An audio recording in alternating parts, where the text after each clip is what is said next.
Hello and welcome to Black Dragon Radio. My name is Katega0, but all my friends call me Cat, and you can too. Today is Weeb Wednesday with Mal. Hey, everybody. Always the case on Wednesday. You know what's great today? What's It's actually cold enough outside and, well, in here that I don't need my AC at all, so I can just close my curtain and get the good audio quality again. Nice. It's been a while. I missed this. Yeah. I feel so much cozier in here now. Fucking this singular fly. I don't know how it got in here, but it will not leave me alone today. Anyhow, what have you been up to since Monday? Let's see. Honestly, not a lot. Can't really think of anything that I've been doing specifically other than watching the episodes we're going to talk about shortly. I read a couple manga, like new manga. There was that one hero one that I told you about. I can't remember the other one now. Oh, well, there was that magical girl. Oh yeah, that one. Yeah, that's the other one. I think there was another one that I was looking into, but I didn't get a chance to read yet because it was too late in the day. I remember. But yeah, just a Yankee magical girl. Which is great.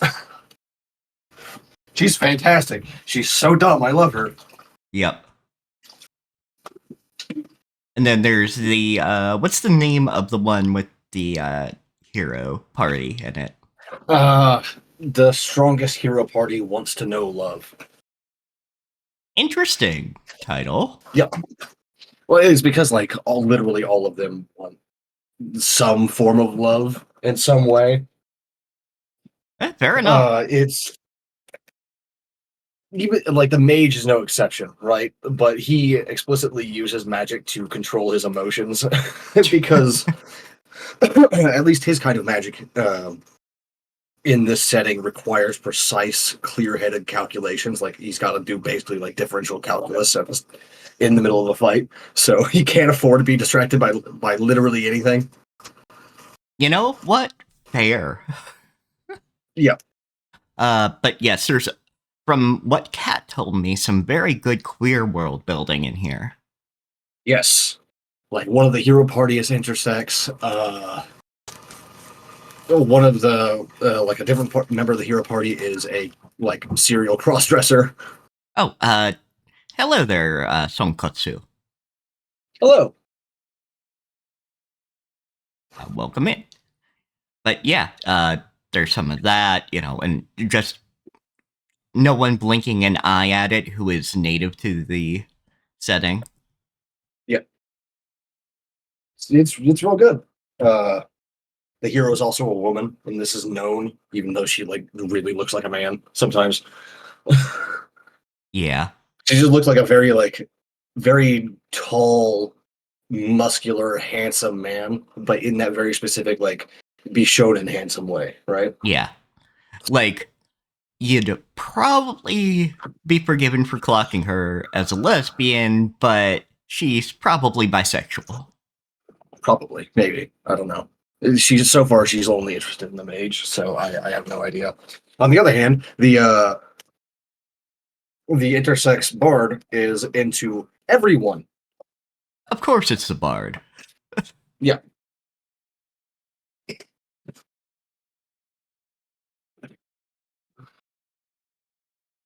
Yeah, let's see. Nope, haven't done much of anything. I was kind of tired after stream on Monday, so I didn't end up playing more Metaphor, but I'll be interested to dive into that. I won't say anything just because it is a newer game and spoilers. The only thing that I will ever say about Metaphor, until you're finished and we do a stream dedicated to it at some point, is that Gallica is super fucking cute. And if you don't agree with me, you're wrong. Fuck off. Yeah, you're wrong. Like, you don't have to be attracted to her romantically, but she is cute. She is adorable.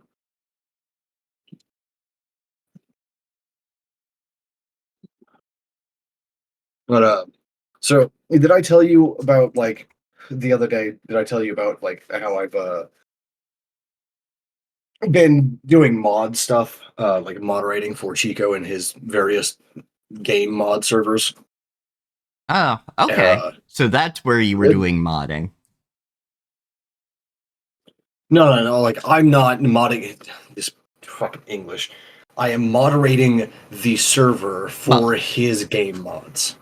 Well, yes, that's what I mean. Is that's where you were moderating? Okay, yes. Because you told me about the one situation where you were telling somebody Yeah. off, and So today, based on that announcement that I made in that Discord, today I woke up with a DM from one of the members saying like it's bad form to threaten people, and I'm like, what the fuck are you talking about, dude? I haven't threatened anyone in days. yeah, I've Like I don't think I've ever threatened anyone in that server before, you even. So it's like, what are you talking about, man? Like the only thing I can think of is that I like phrased a ban as being crunched, and it's like that's not a threat. That's just like an extension of like the ban hammer.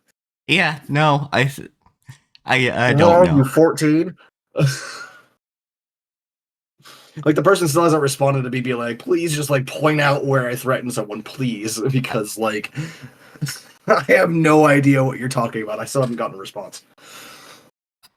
But it's just like mind-boggling that someone would think, in the context of being breaking rules and being banned from a server, that crunching someone is a threat. Just fucking, god damn it! Yeah. Instead of English lit, we need to like have just fucking reading comprehension and like communication. That's it. We don't need the lit part. We just need the communication and like comprehension. That's it. Please, That's all we need. please. Granted, lit is a great way to do that if you structure the lessons properly. Oh yeah, absolutely. Problem is that you don't actually get to set those standards very well. Yeah, It's like, because state standards are usually shit. yep. But regardless, my housemate is being a twat. So I know we just started, but I have to take a break. And I am going to explode spontaneously. Like I'm just gonna pop like an overfilled balloon. All right, we'll be right back, folks. I'm sorry, everyone. There's nothing I can do about this. Yes, we are back. Yes, Ember, my son. So chatty, And you're not Amber. gonna talk to me anymore? You get him out at once. There's a second one. There we go. Heal up, my boy. Lay down, you little fucker. All right, what the hell were we talking about? Oh, geez. Good question. Shit.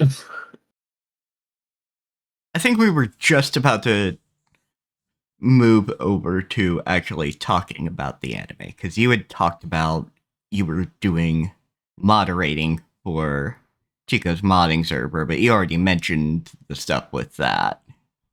Yeah. So yeah, Ranma. Yeah, We got Kodachi just like yeah. we got the introduction of Kodachi as one of the new cast members, or yeah, like the part of the main cast. Yep. And she just goes off the deep end immediately. She's just real fucking weird. Yep. Welcome to Datawaki Kuno's younger sister. Damn it. This is like the more characters get introduced, the more accurate my assessment like several weeks ago of all the main cast are just like casually awful people is proven correct. Because right after she's introduced, she fucking drugs Ranma with a paralytic and tries to like molest him. Yeah, tries to kiss him. It's like, fuck. Can like someone be normal? Literally anyone? Can't be But Kodachi. no. No, apparently not. No one is allowed to be normal here. Yeah, definitely not Kodachi. And we start to see where the rivalry is between Ranma and Ryoga when it comes to Akane. Yeah, but like, is this really a rivalry, or is Ranma just like weirded out by the fact that like he's taking like the Ryoga's taking advantage of his pig form to sleep in the same bed as this girl? Well, I mean, Akane is reading it right in that he is actually a bit jealous. I mean, okay, fair enough. On top of finding it weird, but, still is a bit jealous. It's like I would not be keeping Ryoga's secret. I'd be like, dude, that's fucked up. Don't do that. Yeah. Definitely some of the plot points are artifacts of their time.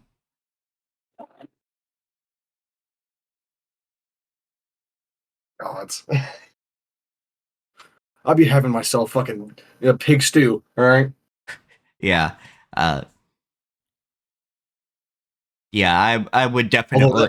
this is probably not a question that actually came up ever when people were watching it originally, but like if you like murdered one of these people and tried to cook them, would their like alternate forms go away after being like boiled? Well, I mean, technically, we get the answer. Really? I What mean, the fuck? kind of, in that someone last episode tried to boil Ryoga. Yeah, but he was still alive, Yeah, right? it was still alive. That's the thing.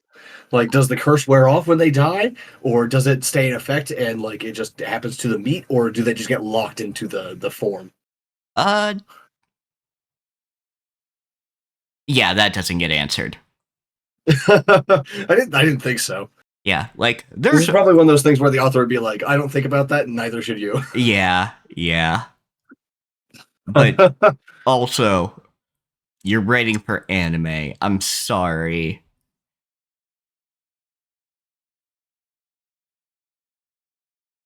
Like, people are going to ask questions. Yeah. Sorry. So people are going to ask questions no matter what kind of story you write. So, it's going to I happen. mean, true, but also, sorry, Takahashi Sensei. Anime people are horny, and they are going to think, well, what happens if Ranma gets pregnant? And apparently, if you're me, you're going to think, what happens if you try to cook Ryoga in his pig form? Yeah, but yeah, no, I'd absolutely get you. I would be immediately outing Ryoga. Yeah, it's like, if you didn't do weird shit like this, I'd be more than happy to keep your secret, buddy. But because you're doing weird shit like this, I can't. Yeah, like seriously. Well, here's my thing though, is part of the problem is that Rama is an abrasive jerk.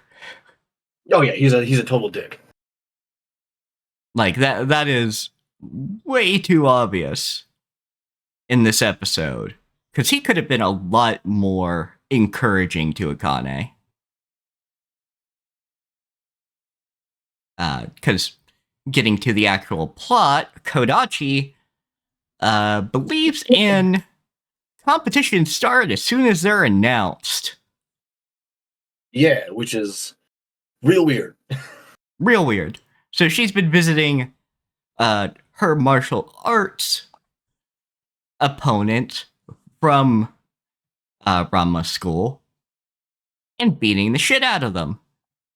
It's like taking a crowbar to their knees in between school days. Yeah. So they ask Akane to get involved in martial arts gymnastics, which is, yeah, one of the gimmick martial arts, one of many. One of very many. Yep. Because it seems like there's only like two people that actually practice normal martial arts, and one of them is Akane. It's like Yeah. everyone else is just weird. Well, more if you count Kendo. I think I was counting Gendo there because while Ranma's thing is based on actual kung fu and shit like that, it's also weird enough that they can just pick up the gymnast martial arts stuff just like that. Yeah. Yeah, Rama's been doing this for as long as he could walk.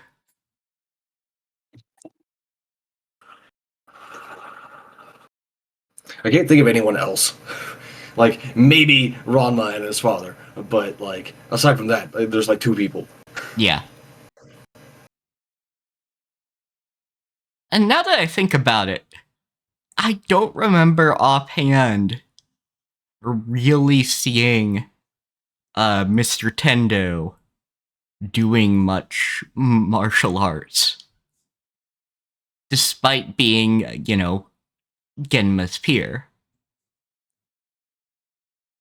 What I want to know is why this motherfucker just sat in the tub when Ryoga came in as a pig, jumped in, and then climbed out as a dude, and then didn't say anything to his daughter. He's an awful person. Yeah, I can tell. He also just might be disassociating because he had no reaction. That's true. He did have absolutely no reaction. He just watched it happen. Yeah, like literally didn't even look down. Did not tilt his head in any direction. Just Ryoga jumped in as a pig, came out as a naked boy, walked off. Explains nothing. Yeah, just they didn't even acknowledge each other, like at all. Nope.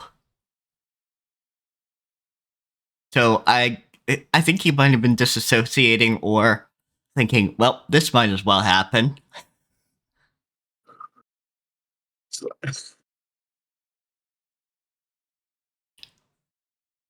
like maybe the doctor, the chiropractor dude, might be like the Dr. Tofu, might be the only person that's even remotely normal. Unlike the main cast. Yeah, as far as not really being a fucking weirdo about anyone he's into. He's just he just gets nervous. Yeah, he just gets nervous and extremely clumsy. So like funny gimmick, but not really weirdo behavior. Yeah, this isn't like fucking Kodachi drugging a motherfucker. Yeah. And,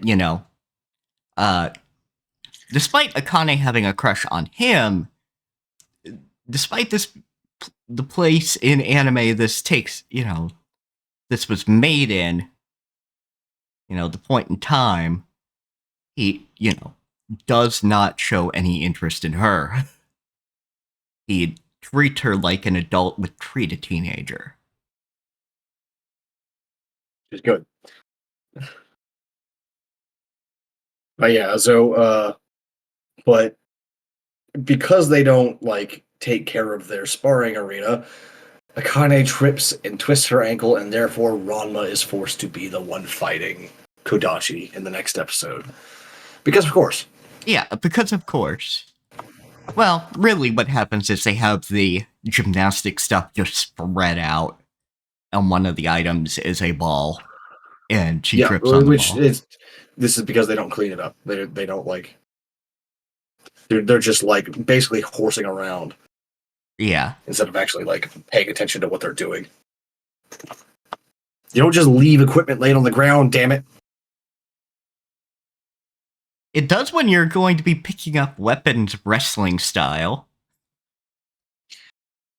Scattered about the arena. True.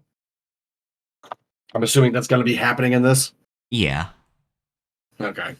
Yeah, the point of the martial arts gymnastics is a lot of that stuff is going to be at hand. because they're going to be in a leotard. There's nowhere to equip that shit. Yeah.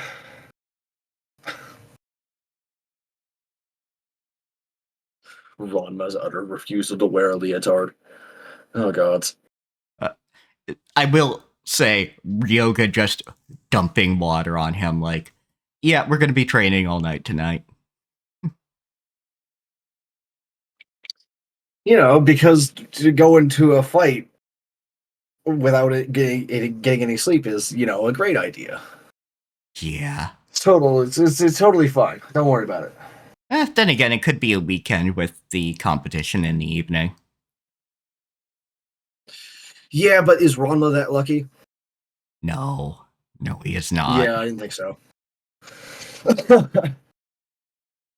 Like, It's like I was thinking about this like right after the episode, but like there really wasn't much to talk about on this one. not really, other than Kodachi's introduction, and just, I think they did really great with the expression work for her, and having her be a good gender swap of a sort to Tatawaki, to her older brother. Yeah, like it's definitely like a good introduction to a character. There's just like nothing much else. It's just her character is being like a fucking weirdo. Yeah, she's Like even worse than Tatawaki, honestly. the one straight girl going to a all-girl school. Could have been gay instead. Sucks to be you. Yeah. Blame your parents. I blame the Kumno parents for a lot of things. It's true. Yeah, they need to figure out how to raise kids because what the fuck are these two little creatures? Yeah. And even when Tatawaki is like, oh, she's a fucking weirdo.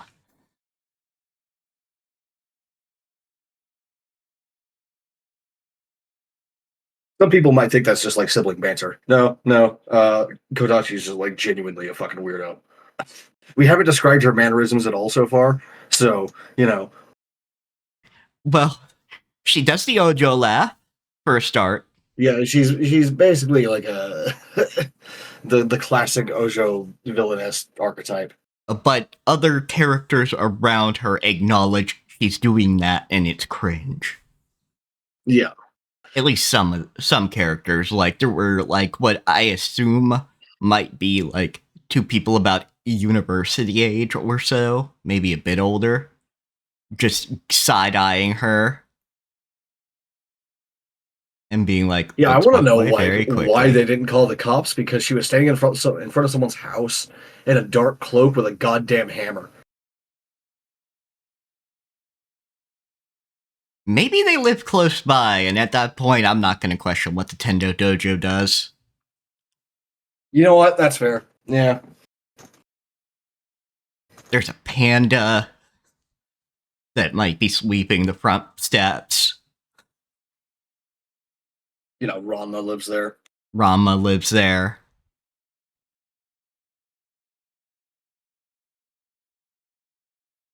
At this point, just be like, let them deal with it. Because I don't want to. Yeah, I feel like my brain might break if I try to like step into this at any point. Yeah.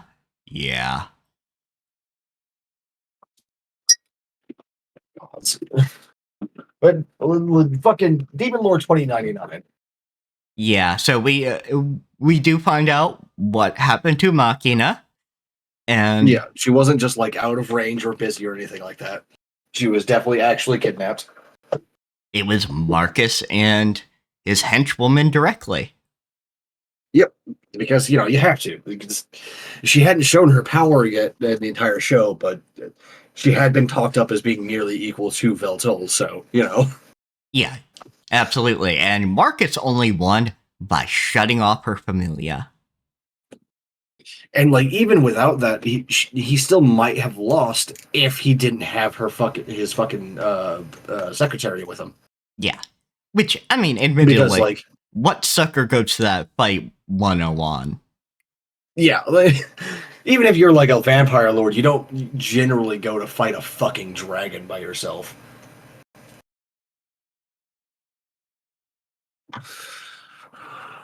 Yeah, so Which I know that her like immortal form doesn't look much like a dragon, but it's kind of obvious what she is by like the names of her spells, right? yeah, at that In point the it's same way like, that we know that Marcus is a vampire. yeah. Granted, he at least has those sharp teeth and kind of has the vibe of a vampire. Yeah, that's true. Although I'm glad that they made him tan and not just like super pale. Yes, yes. It's a good like difference in vampire like looks. Yeah, absolutely. You do not need to make them super duper pale.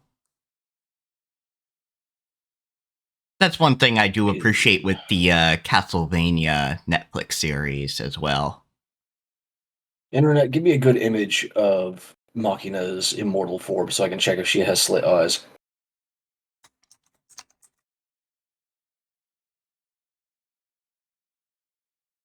Damn it, Internet. It's only giving me shots of Veltol, and I'm like, come on. That's not.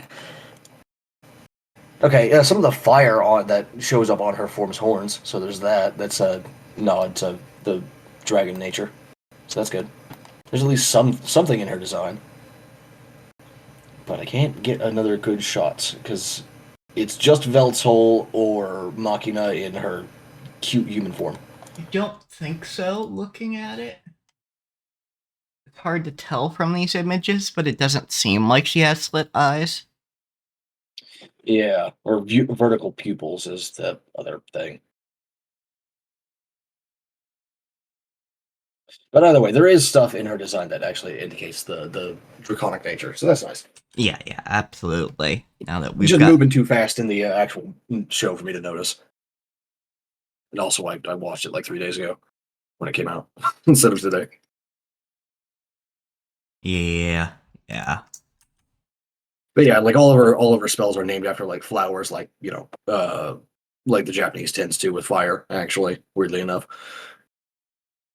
I think it's probably because of fireworks. Hanabi, fire flowers. Yeah, that makes sense. So it's either flowers or dragons for in the spell names for her. So Yeah, so the apartment gets utterly wrecked. Like the entire complex and surrounding area. which I actually really like that fucking sequence because as soon as Machina sees Marcus's face, she just blasts him with fire immediately, no hesitation, no words whatsoever. Yeah, which She just sees him and just goes boom. It's yeah, great. like she goes down fighting. Like there's nothing demure or weak. Is that why his secretary's sword is named after a dragon slayer? Oh yeah, that would make sense. That would do it because like she's the only like Machina's the only immortal around until Veltol pops back up again that could actually pose a threat to Marcus. So of course, like his secretary uses a dragon slaying katana. Yep. And I mean, she used that fucking sword to pin her to the ground. Yeah, that's probably why she didn't just shake it off, right? Yeah, like that's definitely maybe not an immortal killing weapon because they needed her alive,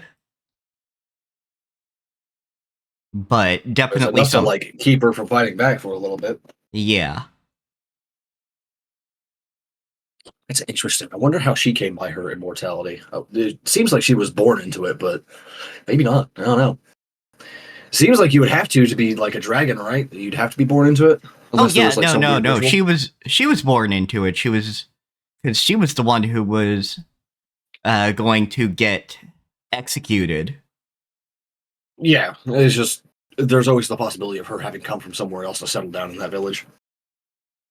Yeah, I suppose.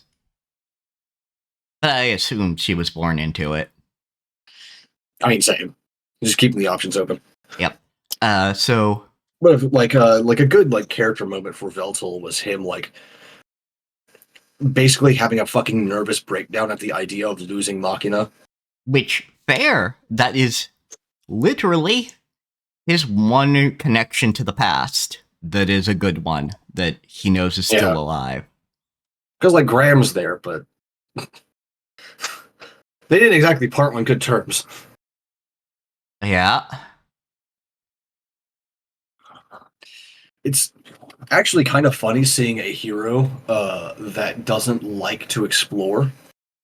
Yeah, because getting into that, Veltol's like, well, I need allies in this. I better And the only prostrate. motherfucker I know that's actually strong and could do this is Graham. Yeah. So Yep, so I better prostrate myself to him and ask for his help. And which of course he agrees because like you need the dude that's in the OP to actually be part of the story. yeah, and he definitely has feelings about what Veltol says and starts to get swept up in Veltol's beliefs, even if he doesn't admit it. Yeah, because like Because Veltol's no matter like, what your opinion is on like how Veltol operates and what he wants to do, he is very charismatic. he is very charismatic, and also he's like, no, I'm not going for the short-term aim of just saving my friend and confidant. I am going to also save the city. Wonder what he's gonna do to like make up for the lack of Aether from Immortal Souls after he pulls Machina out.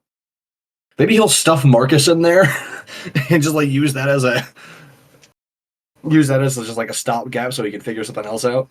That is definitely possible.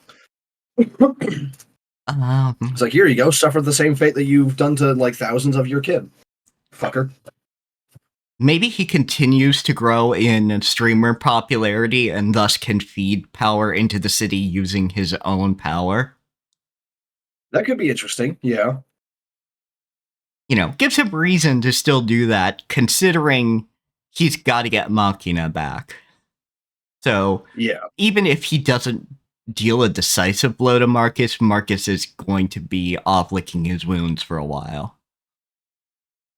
Assuming that they actually win this fight, yeah, which I'm pretty sure they will because, fucking the hero's there and the Demon Lord. Like, that's.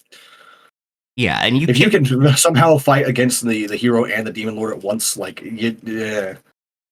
Yeah.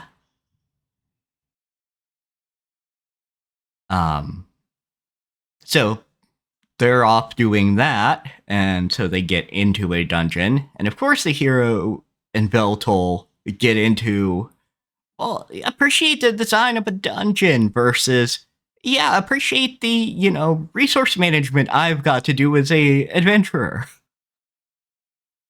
Which I think Veltol already does, right? Because you can't pace a dungeon properly if you don't understand how resource management for adventurers works. Yeah, but, don't bitch about me mapping the dungeon while I'm over here.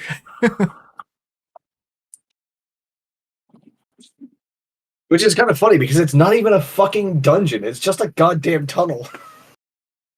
It's a construction tunnel. That's all it is. Granted, it might be an underground complex. I mean, it is an underground complex as they get going. Yeah, but I just mean like it's just a tunnel that you use to transport materials to the construction site, right? Like it's not actually a dungeon. It just seems like a dungeon to Veltol because it's underground and confusing. Yeah, fair enough. Fucking dumbass. Yes. But yeah, being able to shut off the Familia, I kind of had a feeling that was going to be a thing. Yeah. It fucking with the Familia in some fashion. Like, the problem with that scene, I think, is it doesn't matter if you have a backdoor built into a device if you cannot access it. yeah, but And Machina explicitly shut it down. Yeah, turned it into to offline mode specifically. Yeah, which means it should not be like picking up any signal whatsoever. Yeah, but I suppose Marcus could force a signal by using ambient mana. Yeah, like the Aether hacking. Yeah. But like even so, if it's not accepting those signals, I know it's Magitech, it just that's not how hacking works. Yeah, fair enough. But I Which think everything gets hacking wrong. I know that. It's just yeah. But I 'Cause, think like, it, even the fucking Takahashi like hacks way too fast later in that episode. yeah, So. that's also true. But yeah, With that one, you can hand wave it with saying that she already had like pre-built viruses and shit that she would use to inject the code that she needs. So yeah. With that though, I think it's to an extent like it could also be the something that's offline is never actually offline, especially when I build it not to be. that is true.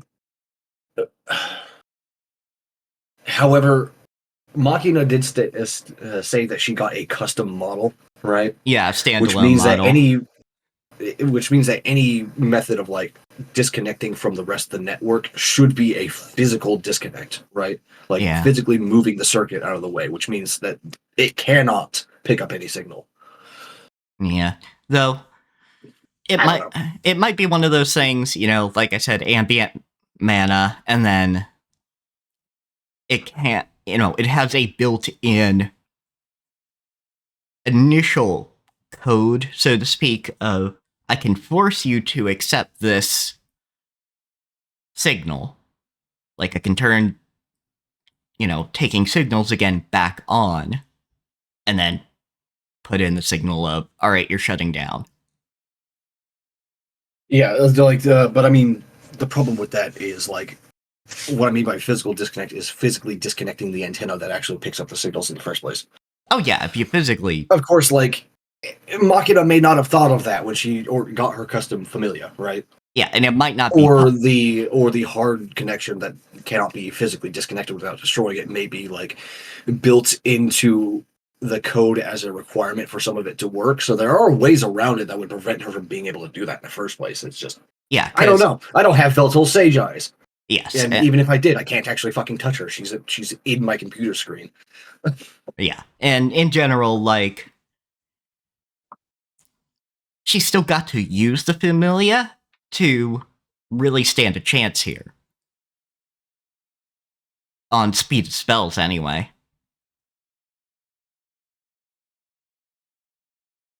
Because, just because Veltol likes her doesn't mean she can use his abilities, Yeah. Uh it's interesting to me that they still use their specific kind of spells even with the Familia. I wonder what that's about, or if it's just like the psychology of being used to them and liking them. Probably just the psychology of being used to them and liking them. Because like we don't have like a full breakdown of the magic system, right? Like we know the 5 steps, the 5 things that each spellcaster has to go through to be able to cast a spell, but we don't know if there's something like elemental compatibility, right? Yeah, we don't know if, people have elemental compatibility. I would assume so, to some extent. At least with Machina, you can go, well, she's got some fire immunities, so it makes sense she would just, rain fire on the battlefield. Yeah, and that's less calculation she has to do as well because she doesn't have to protect herself from the fucking fire. Yeah. So Yep, exactly. So she doesn't have to figure out, oh, hey, how do I, do this without hurting me? yeah, but what I mean by elemental compatibilities is less that and more like the mana itself, like the mana that a person has is somehow Oh yeah, aspected towards an element, I knew what you meant. just for like So I was everyone saying, else. yeah. So like I said, I don't know. We've never had that indicated, but at the very least, Machina has a reason. And of course, Yeah, Marcus is just a dramatic asshole. So of course he yeah, uses his blood. and the spell breaker that he also uses, code breaker. Yeah. Like he's very fond of that one. Yes, because he kind of designed a world where he wanted to be the most powerful individual. It's not really going to work because Veltol exists, but he was trying because he got everybody reliant on it, and he can shut it off at any moment.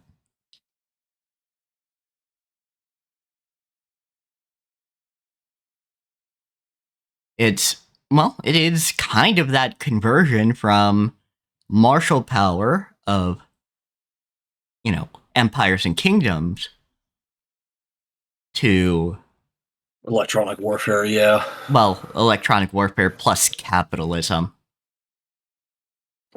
It's true, yeah. Get a monopoly on the technology sort of deal.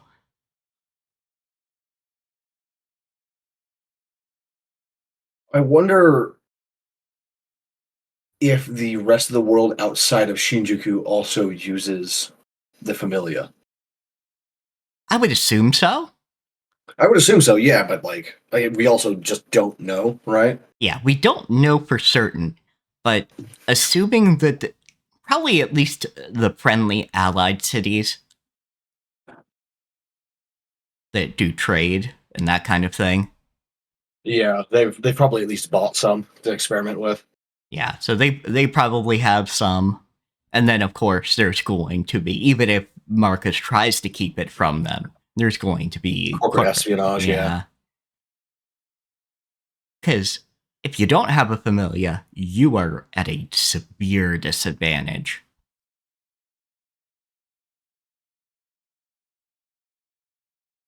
So honestly, considering how long Marcus has been at this, probably everybody has a familia.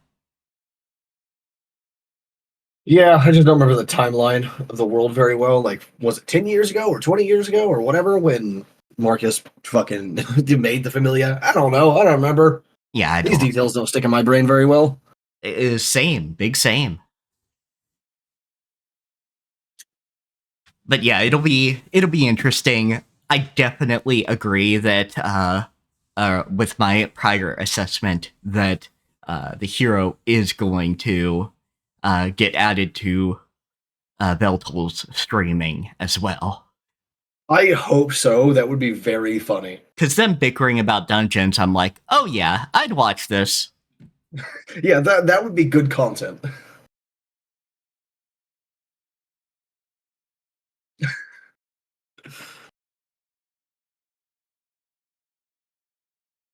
Actually, do we know if Graham has a fucking Familia himself?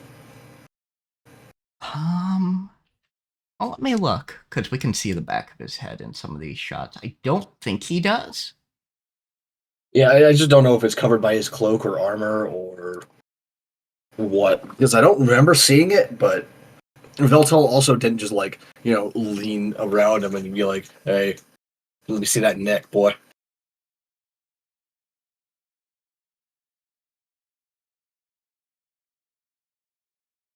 That would also be a pretty funny scene, though.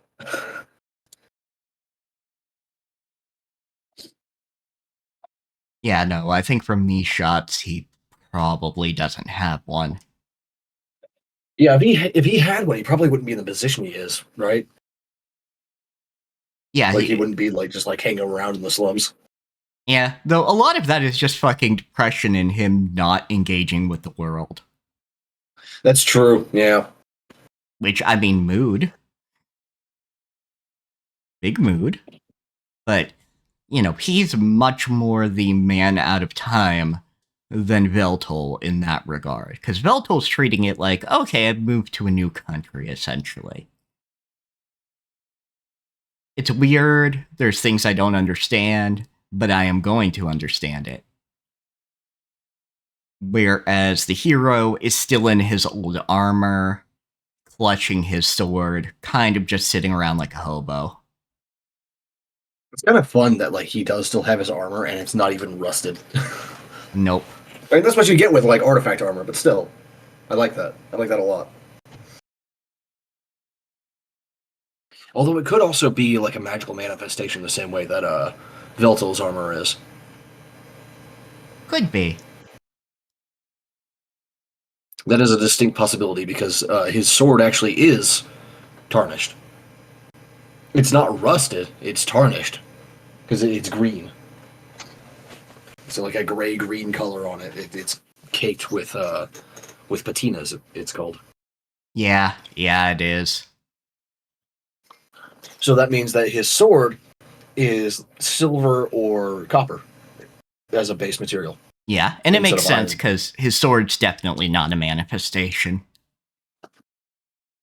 Yeah, because that shit was given to him by the goddess or whatever, right? Yeah. Or blessed by the goddess or something. I don't remember, but something like that.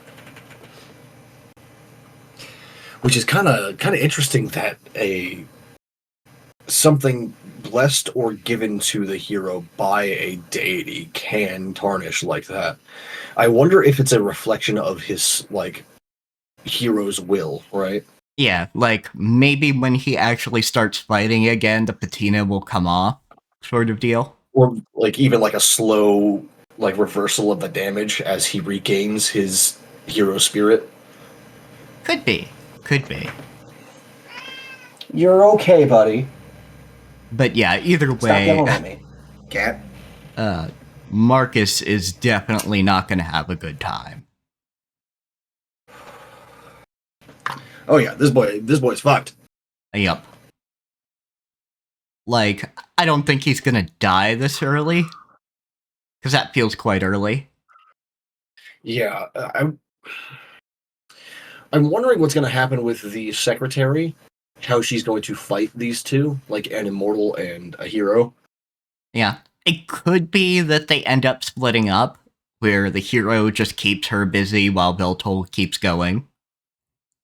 Could be, or what I was thinking is it could be because they seem to have expected them.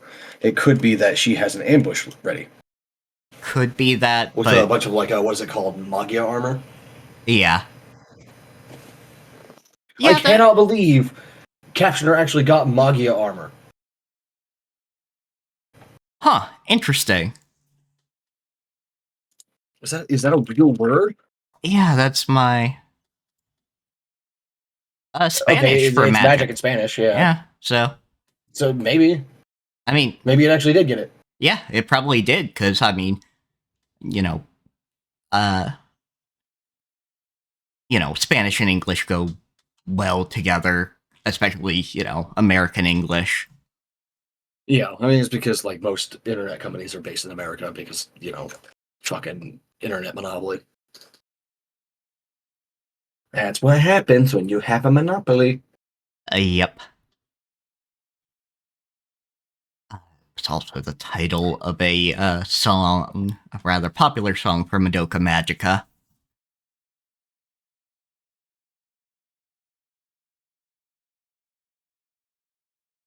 And a clothing What, brand, Ember? apparently. Yeah, I saw that clothing brand. Hi, buddy. Hello, handsome boy. Please don't bump into my hands. My wrists are not doing well today, okay? Yes, you handsome little creature. But yeah, I My am son, my boy.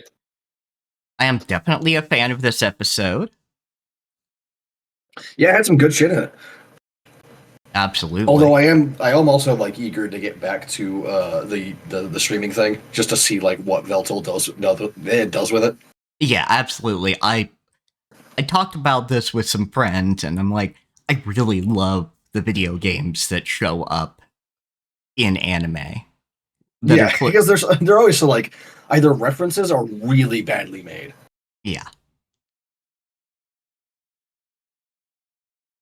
And like in anime, making an obviously bad game on screen is like on purpose because you can animate anything, right? yeah, absolutely. Uh, yeah, but like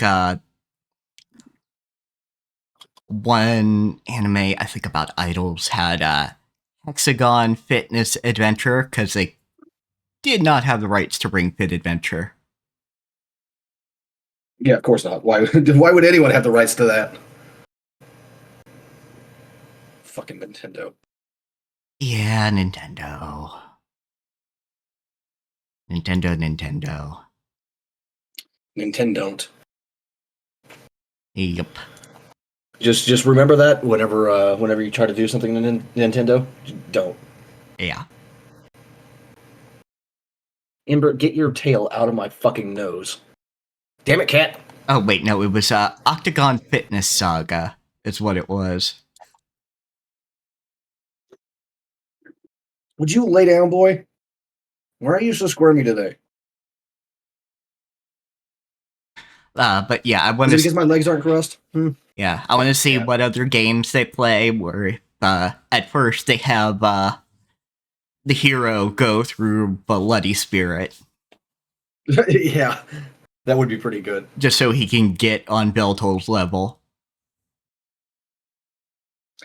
That's a good question. Does the hero even know how to use a controller, or is he gonna have to learn the hard way, He's like all the rest of us mere mortals? he's probably going to have to learn the hard way because he doesn't have the sage eyes.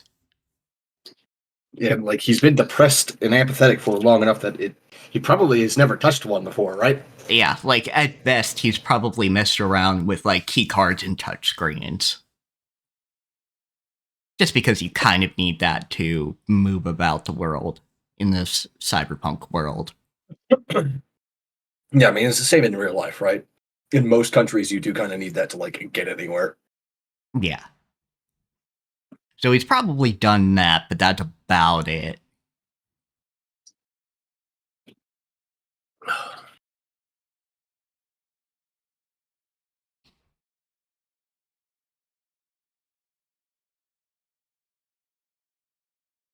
But Sorry, my brain went off on like a just like a wild tangent about technology and technological adaptation and shit like that. that's fair. Bloody. I'd like for them to do the argument of which bloody spirit is the best. That would be pretty fucking good.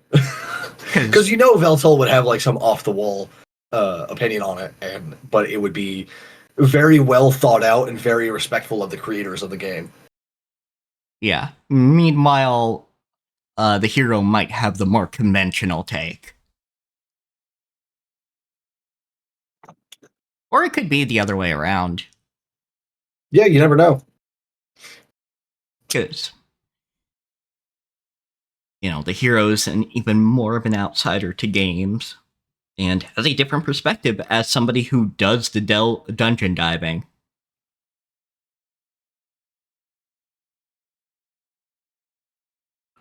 You could do one of those YouTube videos, actual hero plays X. Yeah, that would be pretty good. Like actual hero plays Legend of Zelda. Yes, absolutely. Like, fuck, I wish the puzzles were that easy. Actual Demon Lord plays was it Dungeon Lord Yeah. or Dungeon Master, something like that. I don't remember. I used to play them. I can't Oh, remember the Dungeon name now. Keeper, that's it. Dungeon Keeper. Yes, thank you. Yep, like something like that. Because, yeah, I was like, yeah, probably like something like that for Beltol or one of those 4X games. It would be fun to see them play the opposite games, right? Like Veltol has to play a hero in something, and Graham has to play a demon lord in something. Yeah, like That would be great, actually. I think. I kind of wished they leaned into that more, considering he did kind of do that with playing Bloody Spirit. Yeah. And they, Although, if it's anything like actual Dark Souls, you're not really a hero. You're just like some fucker. well, yeah, but I mean, most adventurers were probably just some fucker. It's true. Yeah. That is the way of adventuring. Is like you are usually just some asshole. You are a jobber. Yeah, absolutely. So getting involved in some of that. But yeah, Veltol is highly adaptable, especially because of his sage eyes. Like, he picks up a gun, knows how to use it. That was last episode, though, but. Yeah. Whereas the hero, has to learn how to understand that more, how to turn the safety off, that kind of thing. Presumably. I want to write something with a hero that uses guns. And by hero, I don't mean protagonist. I mean capital H hero. Yeah. Thank you, Captioner. Fuck yeah. It got it. Capital H hero, buddy. Like, chosen by the gods or the will of the world or whatever. Just like the whole thing. Dude just picks up a fucking revolver one day and is just like, how do I use this? Blah blah blah blah blah, and figures it out and Yep. uses it because like guns are good. They're not Makes the end all sense. be all of everything, but like they are very effective. Yeah, like, I mean, there's a reason they replaced pretty much everything else. You know, of course, there are circumstances where a knife is better than a fucking handgun, for example, but like that's why you carry both. Yeah, but by and large, it, got, by the time we get to automatic weaponry, we don't even really bother with bayonets as much anymore. Like, Yeah, although the military knives that are issued to the military now, are, like the infantry, are still capable of being affixed. yeah. Yep, that is true. I did know that, but at least as far as I know, they don't bother with that as And much what model unless... do they use now? Current military issue knife model. I don't know if it's changed. Mm-hmm. Is it still the K-bar? It's been a while. Yeah, I mean, the military is slow to change some things. Okay, the M9 knife, which I don't actually know because it's a Canadian knife, is still in use by Ontario Marines. Fair enough. Interesting. Okay, apparently it's different per unit, which kind of makes sense because they would need a different kind of knife depending on what kind of unit they are. You're okay, Amber. Shut up.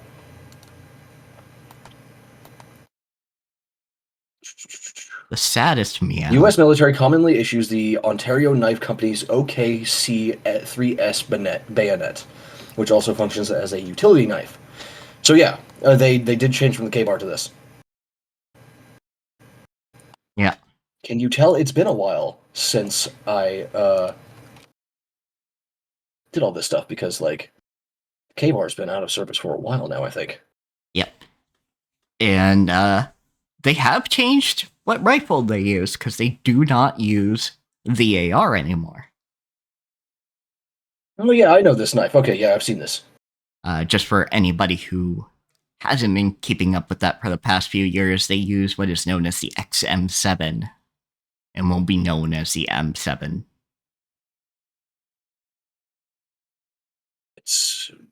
I want to go to the Wikipedia page for the knife K-bar, not the K-bars.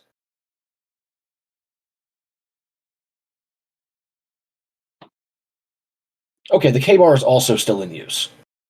It just depends, like, again, unit by unit. Good. Okay, so I'm not that out of date. Good. Because otherwise I would be 20 years out of date. Brutal. To be fair, though, the K-bar and the OKC-3S bayonet are pretty similar knives.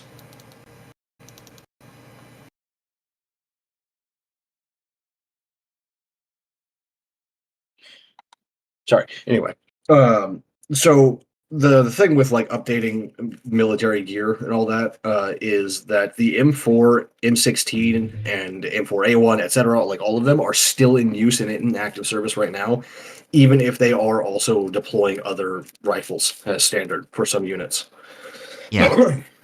Though in this case, they are changing a bit of their going to be considered their standard rifle for the army anyway. To the XM7 instead of the AR. Yeah, but the reason why the military has used the M16 platform and therefore the M4 and M4A1 and so on and so forth for so long is that it functions basically identically to like the previous version, right? So you don't have to retrain your troops or update your training thing. Yeah. In this case, But with a completely new model, that's why a lot of them don't actually get adopted, even if they're strictly better, is because it would take a lot of time and money to actually update the forces. yeah, Far beyond just ordering that amount of rifles, because you also have to consider logistics. Oh yeah, all absolutely. across the U.S. and even the world, in every fucking U.S. military base, all of the armories are like all the armories, all the vehicles, everything is all built with the idea of storing rolls of 5.56 and slots in the walls or in the cages where you can fit perfectly, snugly, like 15 fucking M4s. Yeah. So they would have to update all of it. Yep. In the case of the XM7, it's lower ammo capacity, but higher punching power. I wonder what the logic there was. Because, like, the reason why we've been using the M4 for so long without updating the cartridge is because it's more efficient to wound an enemy than it is to kill them. This is why, like, military casualties are so low compared to, like, 50 years ago or whatever. Yeah. It's not just the protection, it's literally that, like, we don't shoot to kill, like, basically ever. Because if you take a dude out by shooting them in the leg or the shoulder or, like the fucking stomach or whatever, somewhere that's not immediately lethal, then that person's allies will have to take care of them and drag them back to their military camp, which will take up time and resources and energy. Yeah, absolutely. And also, you don't tend to go down to the last man, not for any morality reasons, but because people will absolutely act like cornered animals if they're cornered. What is the capacity on this fucking thing? What is the standard magazine for the XM7? It looks like a 20 or 25 round magazine to me. Mm-hmm. Oh, hey, look, I'm so right. A 20 round detachable SR 25 pattern box magazine or 25 round detachable SR 25 pattern box magazine. Well, there you go. But yeah. Look at me, I'm so fucking smart. Going back to Demon Lord 2099, we do get to see with the auto mapping that the hero can be innovative, though, not just using what's put in front of him. Which is great because, like, you need that as a hero. Yeah, I mean, first, you need that as a hero. Second off, it shows he's not. Like, generally, you send heroes to places where you can't send armies. So, like, you don't have backup. You need to be able to handle that yourself. Yeah. But yeah, it shows a bit of his characteristics by doing that, because you might be worried, oh, he really is just the man out of time, and won't actually. I wonder how Veltol is going to handle immortal killing weapons. Mm. Is he going to ban them, or will he, like, try to come up with counter solutions? Like, how do they work? How do they manage to override the immortality of these people? Yeah, it And, might. like, how will Veltol respond to that? He might just respond to it with greater force, rather than trying to ban it or anything. Because prohibition in this kind of world, don't do it. Yeah, that's how you get Shadowrunners. Like, it's not going to work out. It's too decentralized of a situation. Like, each city is controlled by different power structures. They're going to do their own thing. You'd have to control the entire world to even have a chance of getting rid of them. And you're still not going to be able to, even then. Like, there's a reason why no one is actually going to ever try to confiscate or, like, police up the, like, weapons in America. Because there's too fucking many. Yeah, like... It's too decentralized. Yeah. Like, we're not gonna say it won't work, because it's worked in other countries. It's a big-ass logistics issue. We'd have to literally get the armed forces of other countries to help us. Yeah, this is not like a... It's not like it would even cause a civil war. It's just that it would take so goddamn long. Yeah, and cost so much. Yeah, because realistically, like, a lot of people would just turn over their weapons. Yeah, because, like, no one wants to get their shit kicked in by, like, 10 angry dudes in military gear. Yeah, they're just gonna turn it over. somebody might hide like a shotgun in an attic or something. But, he's just some rural weirdo that wants to not have to deal with the regulations. Yeah, I was thinking about this last night during the magical girl manga thing. But there's a bit where an American magical girl comes over to Japan to like help out with something or another. Fucking whatever. I'm not gonna spoil anything. But like the students in the class after her transfer are just like, oh, does everyone in America have guns? And she's just like, no, not everyone. No, it's ridiculous. And no, no. And I actually like really like that in media when they actually do get that right. Yeah, because it's not that every American owns a gun. It's that some Americans own a lot of guns. Yeah, like because there are more guns than people in the United States, which is the problem with confiscating them. And that's not even counting military weapons. It's just like weapons in civilian hands. And so, like that, and that statistic, I don't think even counts like federal or state police. Yeah. So, like, not the FBI, not the CIA, not like your local police department. That's just civilian weapons. Yeah, and that's what people know of. Yeah, and at best, we have a record of when you got a background check for a weapon. We don't have a list of what firearms you have. Yeah, like some cities and some states have those, but only because like you're required to have that. You're required to fucking register it before you can have it. Yeah, but those states don't generally have it like any fewer per capita because it's not that big of a fucking deal to register your gun. Yeah, but that being the case, unlike say Australia, which did have a register, that's another hurdle to actually confiscating weapons. Yeah. Like, for example, you might be able to guess this from me and where I live and where I grew up, but I do have like 5 firearms. Are any of them in my bedroom or my office? No. They're all in a closet locked away because I don't need them. And no, none of them are like, there's only like one semi-automatic, and that's like a handgun. Like the rest of them are all bolt actions, and none of them are like even large caliber. Well, one is large caliber, but it's also a museum piece, so like it's not actually functional. All the other ones are like 22 for fucking pests and varmints and shit like that. Yeah. Like that's a lot of the reason why rural people have like 6 guns is because like you don't want to use a fucking 7.62 on a rabbit or something. Because if you fucking miss, you're gonna ruin someone's day or life. Yeah. Or your own fucking life by puncturing a pipe somewhere. Yeah, that's different tools for different jobs kind of thing. And to be clear, even in countries with pretty strict prohibitions, rural areas still have them.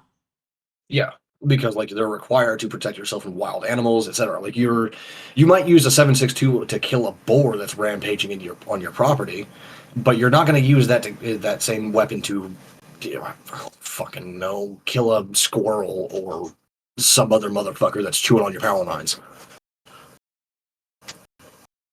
You're just going to use a 22. But yeah, and that is a boar, not the 30 to 50 feral hogs meme. Yeah.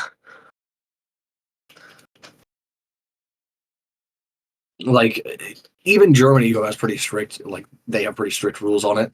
You can get basically any weapon you want. You just have to register it. That's it. Yeah. You just gotta register it and tell them the reason why you have it. Is it for collection? Is it for sports? Or, what? Or yeah, is it because, like, you need it for, like, utility because you're in you're out in the sticks? Yeah, exactly. Like, there's plenty of ways to do it. Everything that the gun crowd, like the gun nut crowd, complains about is thought of in a society that has prohibition on firearms. It's Yeah, like I like got my information on Germany, by the way, from someone who actually owns like 15 or 20 firearms in Germany, right? The way that it works is like you get a license for a specific reason for having weapons, and you can have 5 weapons on that license before you have to go get another license. So you don't have to you register them, but you don't have to go through the whole fucking paperwork process until you have a 6th weapon. yeah, That's and it. That's like all it is. to be clear, we are very lefty, non-binary people. We are not saying do not ban guns in the United States necessarily. It's just it is going to be very difficult to enforce in a place as large as the US. And considering like the lack of a fucking policy on it before. Like, there's no system set up to actually make anything happen. Your guns aren't going anywhere. Anywhere. Stop freaking out. Yeah, the best thing that we can do is put a prohibition on guns for certain behaviors like animal abuse. Yeah, which is a good thing, actually. It's what hunters already do, but like, you do need to put that in law so you can arrest people who like break that convention. Yeah, because people who hurt animals in a consistent way are very likely to move on to people. Either that, or they'll like hunt out of season, or be poachers, or what have you. I mean, yeah, there's also that problem, but for the problem that most people care about, like that's an indicator. So is domestic abuse. Fucking cops. Yeah, yeah, There's a reason why we have a problem with police violence, and it's that. yep. Well, mainly that they get off easy. Because we do have a law that says domestic violence is, gets your gun taken away. But if they don't call it domestic violence in the charge and get it knocked down to a lesser charge, you get to keep your guns. And they do that a lot for cops, basically so they could stay on the force. Fucking stupid. Yeah. Let's see. Other things with Demon Lord 2099. Marcus is just an asshole. Like, oh yeah, he's a super asshole. Like he is very much the opposite of Beltol in that he's not charismatic in the slightest. He's just a smug dick. He's just a rotten bastard. Yeah. Which makes him very easy to hate, which I think is probably the point. Yeah, like he's very easy to hate. There is a very definitive line between Beltol and Marcus. Not even just in, their moral frameworks, but just how they carry leadership themselves. Style, how they behave, everything. Yeah. Hell, we don't even know if he even has anybody else working for him other than the swordswoman that, is like a close peer kind of thing. Yeah, like, does he have his version of the 6 peers? Probably not. Yeah. Because, honestly, he is also pretty paranoid. Or at the very least, he is pretty jealous. Like, his whole thing was he was jealous of Veltol for being, well, better at magic than him. Yep. I mean, sucks to suck, buddy. Practice more. You had 500 years to practice. Yep. Granted, Veltol had quite the advantage when it came to spell speed before the Familia.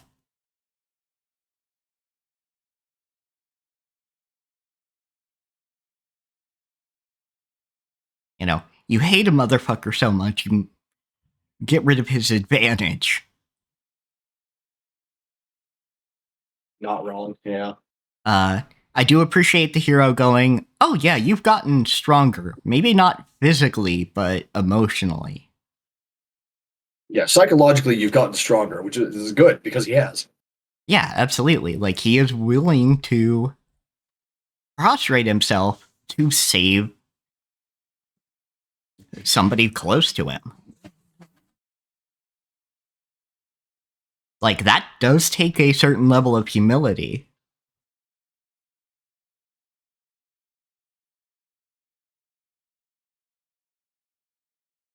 I genuinely have like no theories on where the story of Demon Lord 2099 is going to go after this. Like, I got theories for the next episode, and that's it.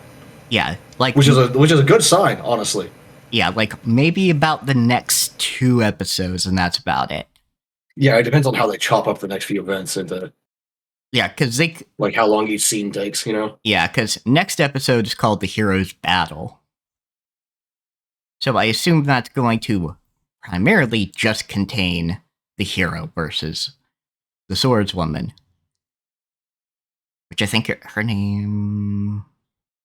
I have no idea what her name is.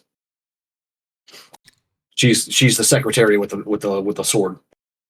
Yeah, that's all I got. I tried, but like,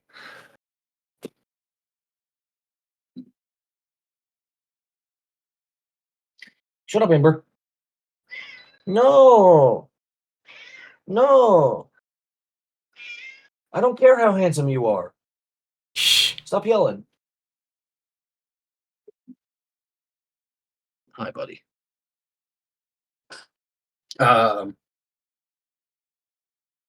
Yeah, I just hope it does go on for a bit. It isn't just a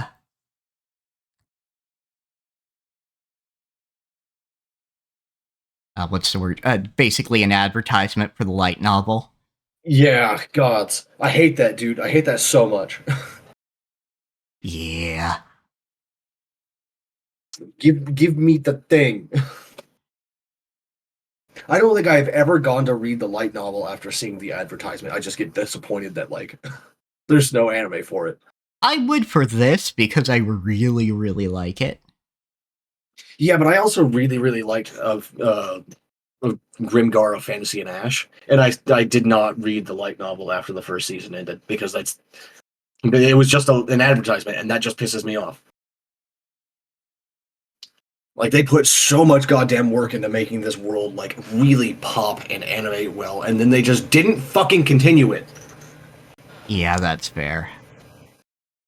Upsetting. Yeah. So yeah, I'm gonna hope that this is doing well as far as popularity. No, I'm wrong. I did actually go and read the light novel for something after seeing it, but it was not seeing the anime. It was seeing the manga adaptation. It was In the Land of Leedale. Ah, gotcha.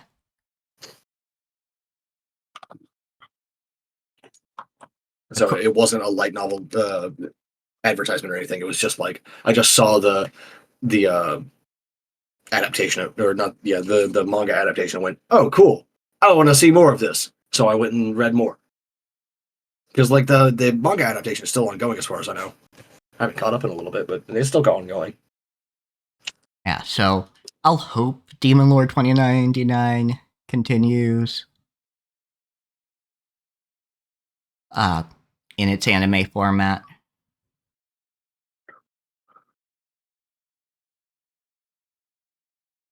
Because the visual style is very good. They do very well with the background characters. Yep, the manga is still ongoing. Good. It just hasn't updated in a while because either no one's translating it at the moment or it's doing the break in between volumes. But yeah, I do hope that that we get a second season of Demon Lord 2099 eventually. Yeah. Yeah, because this is very good. I will probably, or at the very least, I very well might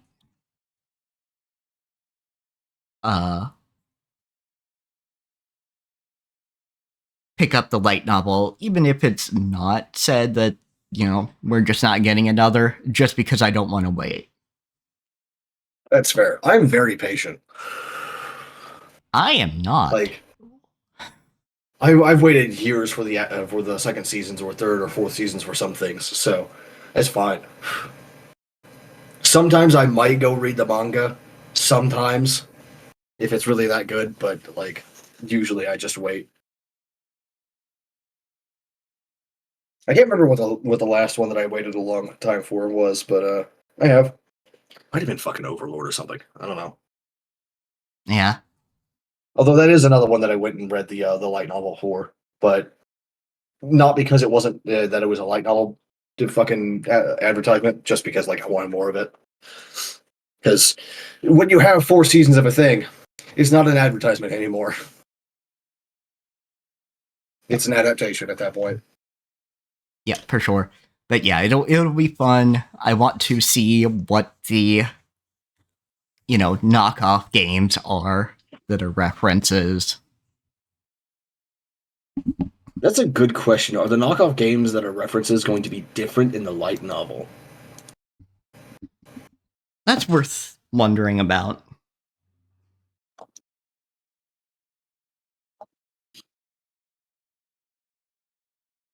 Let me I don't know. see. But Oh, let's see. yes. 1 second. I need to check something. Yeah, probably not actually, because Dark Souls 3 was already out when it was published.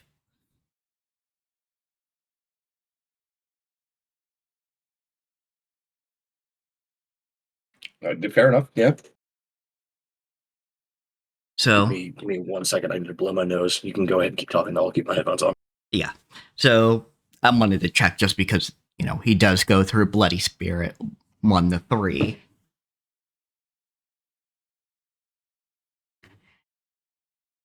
It might be fun to see if if the light novel goes through more of his adventures in the game itself. Just because that is a format where people would be okay with that, where that would be too much for an anime.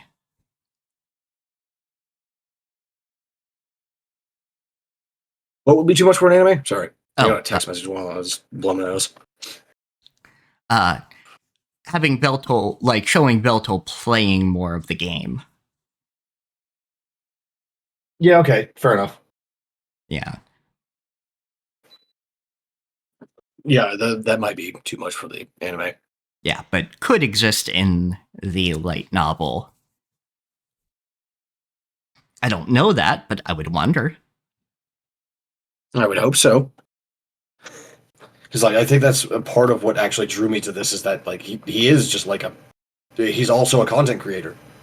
Yeah, Which is like a great idea. Like a Demon Lord as a content creator. I love that shit. Oh yeah, absolutely. Give me more weird shit like this. This is what I like. I like the genre mashups.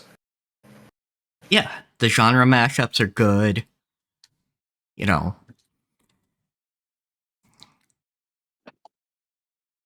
I think generally this is one of my top tier anime that has come out this year.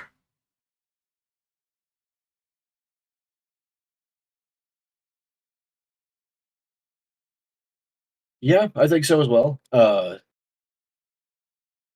But only other ones that I'd put up on that level might be All Guys Mixer. yeah, All Gods Mixer is good. I think as far as very good adaptations, Ranma is doing very well. Oh, Let This Grieving Soul Retire is also up there. Oh That was yes, pretty yes, good.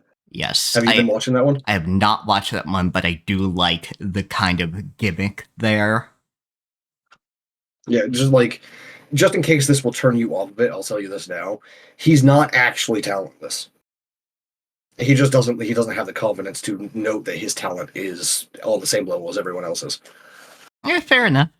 His thing is relics. Like all of the party has like a different specialty, right? Their own talent. Like one's really fast, one's really strong, one's really good at alchemy, one's really good at magic, etc. You know, that sort of thing. His is using magic items. Oh, okay, fair enough. And But like his character design, you could see like literally everything he's wearing is a relic. Like all of his jewelry, he's wearing like fucking 15 rings, like 6 bracelets, 8 earrings, several amulets. It's all a relic. This is hilarious. Oh, this isn't the one I was thinking of. I was thinking of the isekai person that was kind of tired of living. Not allowed in another world. Yes. Yeah, that was last season though, not this one. Ah, gotcha. Well, I mean, That I was said, also really good though. granted, I said year, not season. Okay, yeah, that's fair enough. For the entire year. Damn, I would actually have to look at a list of stuff that came out this year because, like, Solo Leveling's all obviously up there because that was a phenomenal adaptation. Let's see, anime 2024. Weave. Let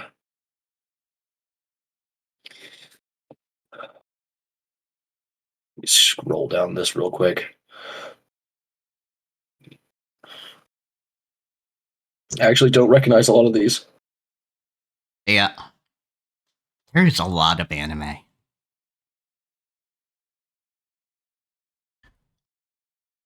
Dungeon I didn't Meshi. watch it, but Bocchi the Rock is pretty good. Yeah, Bocchi is Trust me. good.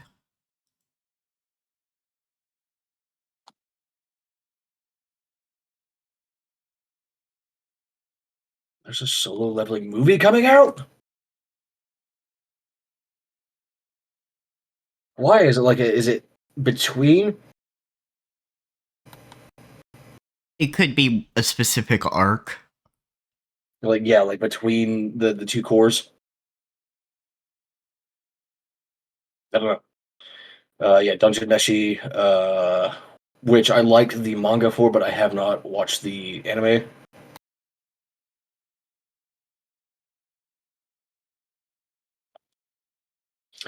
Seventh Time Loop is actually pretty good.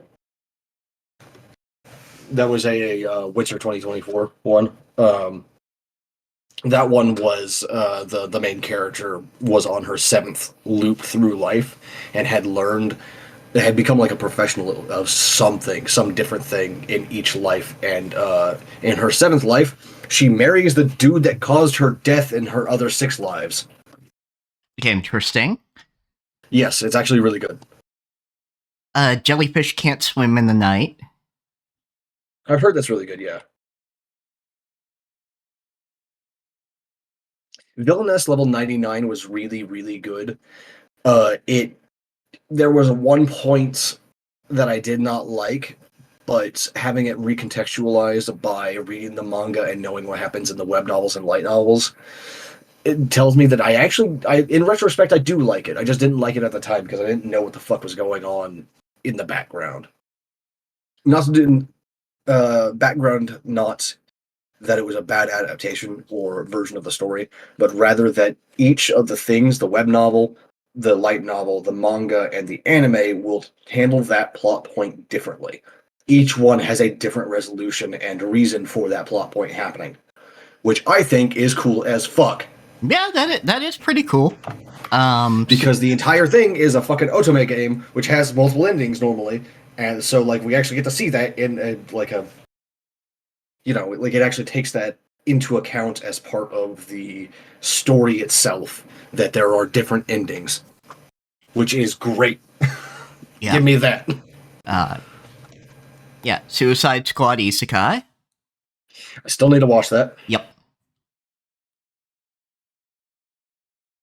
I very much enjoyed Kaneko Man Perfect Origin Arc.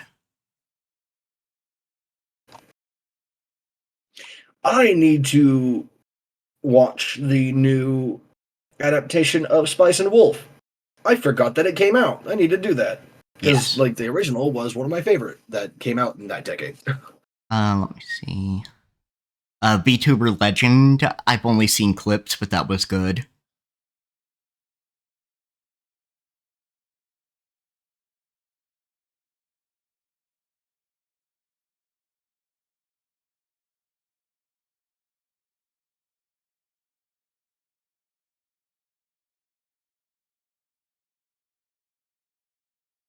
Let's see. Of course, you'd recommend Don the Don. Yes, Dawn to Dawn is. I can't believe I forgot about that because that is definitely one of the best this year and maybe this decade. You've had great things to say about Magi Lumiere. Yeah, I wouldn't call it one of the best anime of the year, but it's definitely like a cut above the rest. Like it's that it's like an 8 out of 10 rather than a 9 or a 10 out of 10. And someone who likes magical girls more than I do might be have a different opinion on that.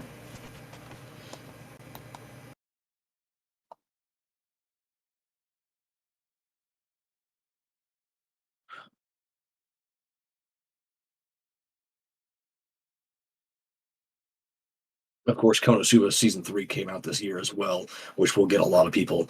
I fucking hate it, but that's just me. Yeah, yeah. I did not know "Whisper Me a Love Song" got an anime. Ooh, it's a really good gay manga. Oh, excellent. Yeah, we're Of course, there's thankfully, also Demon Slayer. That's yeah. all. Go ahead. Sorry. Well, just we're thankfully getting more queer manga and anime Yeah, that are actually reaching the West. which is very, very good. Good things. Dungeon People has been fun, but I need to actually finish it out. Like I haven't watched the last couple episodes.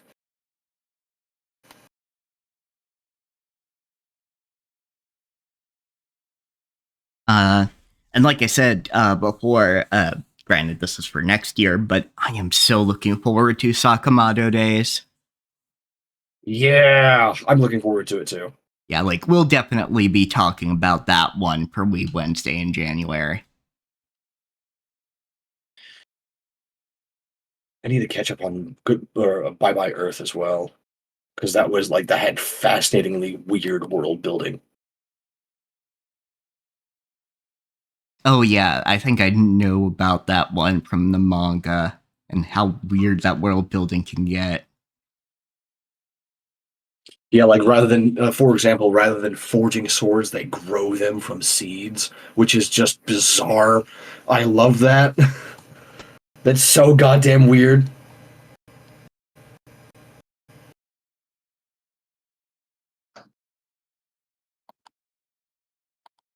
Oh, how is it wrong to pick up girls or to try to pick up girls in a dungeon is getting a fifth season in a couple weeks, so that's kind of cool. Yeah. Some of these names are really unfortunate though for recommendations. Yeah, it's not actually about that. Just that's just like I don't know why they chose that fucking title for the English version, but that's just something like his grandfather said to him, right? Like that you're supposed to go and try and pick up girls in a dungeon. He doesn't actually do that. His grandfather's just a fucking weirdo.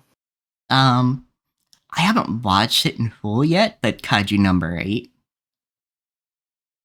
Yeah, like I'm caught up on the manga. It's pretty fucking good. Oh, Go Loser Ranger. Also good. Need to catch up on the manga. There's been a couple chapters that I haven't read. I also haven't finished the anime, but I'll get there. I'll finish it eventually. Don't fucking at me.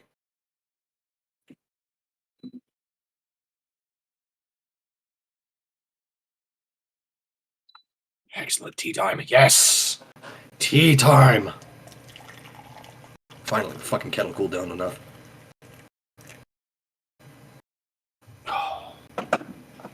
Beautiful.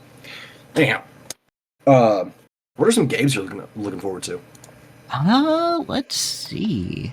That is a good question. I actually can't think of any myself. Like, Let's I mean, see. there's a couple like indie games that I supported and have been following, but there's no like clear release date for those ones, so that's just sort of like on the back burner. Yeah, a lot of these don't have release dates. Let me see. Well, I know Deltarune should be sometime next year, hopefully earlier rather than later, because Toby Fox just fucking casually Drop that on Blue Sky. Incredible. Just saying. Whenever someone says Toby Fox, the only thing I can think of is the Toho Project thing. But yeah, Toby Fox, basically went, hey, progress is going good. I'm looking forward to showing you what we've made in the past 6 years. We're just making sure porting and translating goes well, and it'll be sometime in 2025. Hey, that's great. Which, yeah, like, I'm sure. Shut up, Ember. I'm sure Toby's sweating it a bit. Undertale was a smash hit, and that was the first, retail released game that he ever did. And now Deltarune is the first game he's ever done with a studio. Oh, that's right. I was looking forward to We Harvest Shadows, but it also doesn't have an announced release date, so. Yeah, they're looking to work with a publisher and get that going.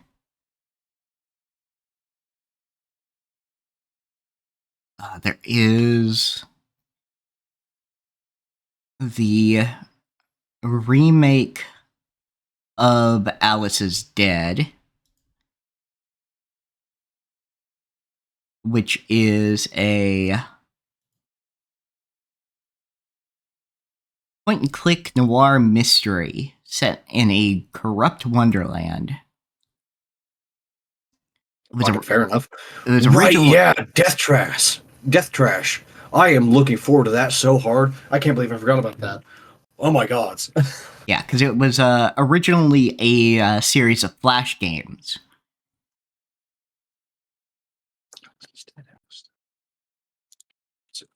And now this remake will have new art, added puzzles, expanded lore, and that kind of thing. I've actually heard about this before. I've never played it, but because I was like really big into Flash games when they were still around. Yeah, I've heard of Alice is Dead. I knew I recognized the name. I just couldn't place it. The tagline for the first game is really good, by the way. I don't know if you've read this yet. You have a one-sentence tagline for it. It is, "It appears Alice is dead, and you might be the one who killed her." Yes. It's been a That's long time. But that is very good.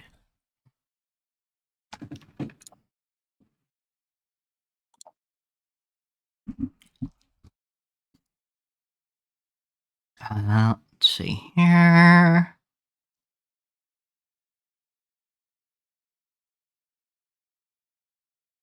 But yeah, Death Trash is it's a isometric top-down sort of like a RPG. Like it's definitely an RPG. I'm struggling to describe the combat. It's both like melee and guns, so you get to use both or build for whatever you want. There's psychic powers, there's cybernetics, etc. Your psychic shit makes you fucking vomit, like you get nauseous if you use it too much, and then you just like puke up. Like it's very much like not something for squeamish people, because like puking is going to be something that you're going to do a lot. Fun. It's a like I think the guy called like the developer calls it a biopunk game. Oh yeah, I remember that now. Like there's a meat kraken. I'm not joking. It's just a kraken made of meat. And you might think, how is that different from any other kraken? And it's because this one is like ground meat, not tentacles. It's not like marine meat. It's red, fleshy, pulsating ground meat. It's gross, and I love it. There is Nightmare Operator, which is a game about hunting yokai. Actually, Death Trash might be a good stream game because it has local split screen, believe it or not. Huh. And in fact, it's got a separate kind of split screen where the screens will be played on different monitors.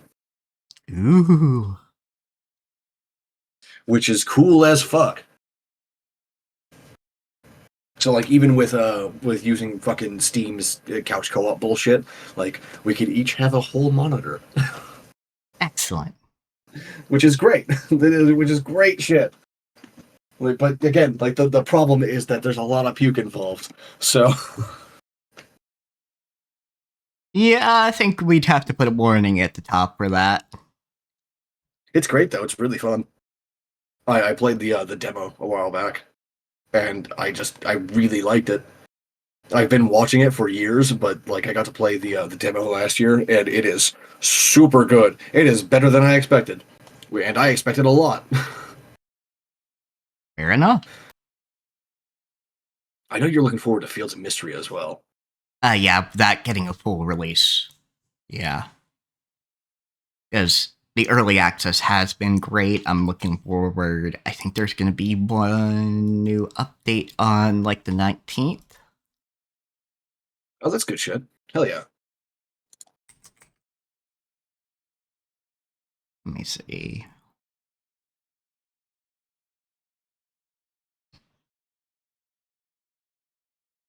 You're okay, Ember. Shut up. While Mal is thinking, or searching up whatever the hell they're doing, um, I would like to take this moment to remind you: use your Prime subs, not necessarily on me, just on anyone, literally anyone. Just find yourself a streamer you like, use it. It's free money. By using it, you force Amazon to give away money, drain the vaults, steal from the dragon. Of course, I would personally prefer it if you gave it to me, but that I'm, slightly biased, just a little bit.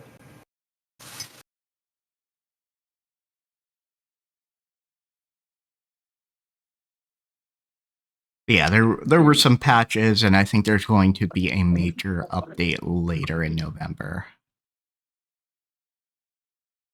Right on. Yeah.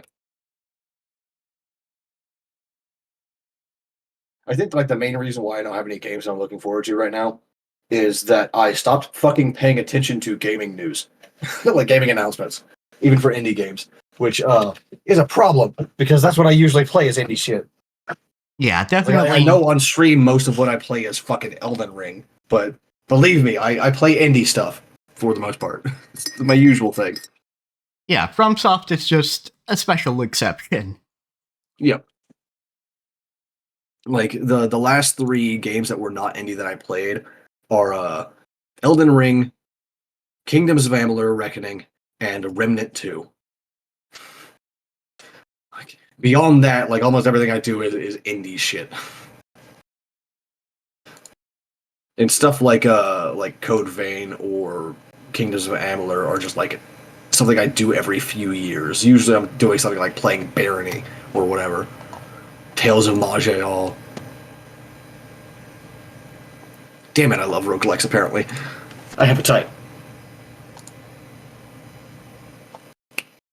There we go. Okay. Nightmare Operator. Let me see this shit. I want to poke at this.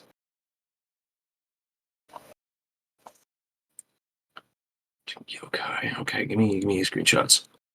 First person, or is it fixed camera like third person? It looks like. But did they fuck with the camera to get these screenshots? Because like these camera angles are not what I would think from a third person game. Okay, the video it's actually like third person. Cool. Interesting. Yeah, so they probably just did a separate camera to show us the environments by itself. And what the character looks like and everything. Okay. Yeah, I'm actually into this. This looks nice. I don't know how well I could do it with my fucked up wrists, but it does look interesting. At least seeing other people play it. Let's see. Let me put this on my wish list. Oh, misspelled it. There we go. Let's see.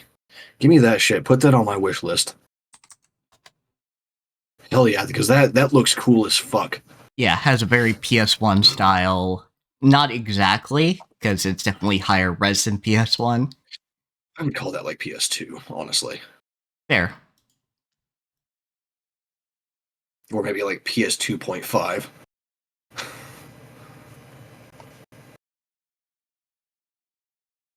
Yeah, that looks like good shit. I want that. I want to do that. And for fucking once, like the fixed protagonist is both not a man and not hypersexualized. I am into this. Give me that. Hardcore anime lady. Come on, let's go.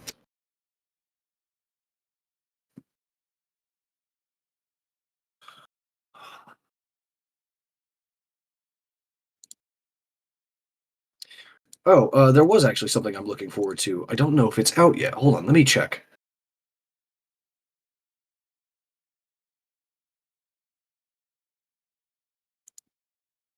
It is not. So there's a third expansion coming out for Grim Dawn.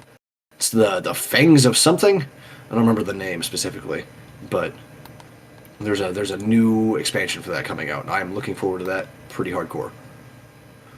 Don't really care about the new class that they're bringing out, but like it gives more content for Grim Dawn, and Grim Dawn is a really good game. It's even an indie game. Imagine that. Me playing an indie game and excited for an indie game. Who would have ever guessed? Anyhow, if you don't have anything else, I think this is a good point to end. Yep, this is the end point. So if you're watching the YouTube VOD, you can scroll down to the About section, see both of our Twitch channels, as well as a link to Cappy Tech. Always shield a Cappy. Always shield a Cappy. In fact, give me that fucking link. Lay So at I you. can plaster it in my copy link address. Dude, there we go. Just for anyone who stumbles across my VODs, go see Cappy. Cappy is great. Cappy is a wonderful creature. A wonderful... one of the only artificial intelligences I appreciate. Yeah, that's fair. If you're looking at my links, they're pretty self-explanatory. Just click on the images that say the thing. Yep, and go to the art, go to the socials, go to the Discord, what have you. Yeah, and mine will take you to my Blue Sky and Pillow Fort. You're okay, Ember. Where I will do stream announcements when I think about it. I did not do it today, though. Yeah, I didn't either. Like, I thought about it before the stream, and then I just forgot to once we went live. I was like, okay, well, fuck. Shit. Bad at my job. Hi, buddy. Yes, you're very handsome. All right. Beautiful boy. If you want to see pictures of my cats, go to my links. You'll find pictures there. They're adorable. All right. Good night, everybody. Done on my end.